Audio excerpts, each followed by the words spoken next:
കപ്പയുടെ കൂടെ അല്ലെങ്കിൽ ചോറിൻ്റെ കൂടെ കൂട്ടി കഴിക്കാൻ പറ്റുന്ന ഒരു അടിപൊളി ബീഫ് വറുത്തരച്ച കറി. ഭയങ്കര സിമ്പിളാണ് റെസിപ്പി.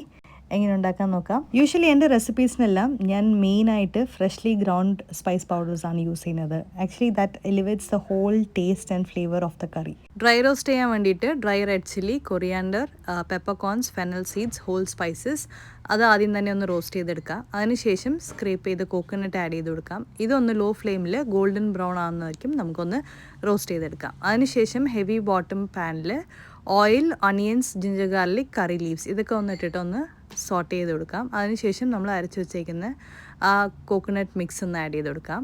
കട്ട് ചെയ്ത് വെച്ചേക്കുന്ന ബീഫിൻ്റെ പീസസും അതിൻ്റെ കൂടെ തന്നെ കുറച്ച് വെള്ളവും ഉപ്പും കൂടി ആഡ് ചെയ്തിട്ട് ഇതൊന്ന് സ്ലോ കുക്ക് ചെയ്തെടുക്കാം. എനിക്ക് ഈ കറി ഒന്ന് സെറ്റായി വരാൻ 45 മിനിറ്റ്സ് ടു 50 ആൻഡ് അബവ് എടുത്തു. അപ്പോൾ ഒരു കാസ്റ്റ് അയൺ കടായോ അല്ലെങ്കിൽ നമ്മുടെ മൺചട്ടി ഇതൊക്കെ യൂസ് ചെയ്യുമ്പോൾ സ്ലോ കുക്കിംഗ് റെസിപ്പീന് കുറച്ചും കൂടി ടേസ്റ്റ് കൂടും. ഫൈനലി കാച്ചി ഒഴിച്ചാൽ നമ്മുടെ ബീഫ് വറുത്തരച്ച കറി റെഡി.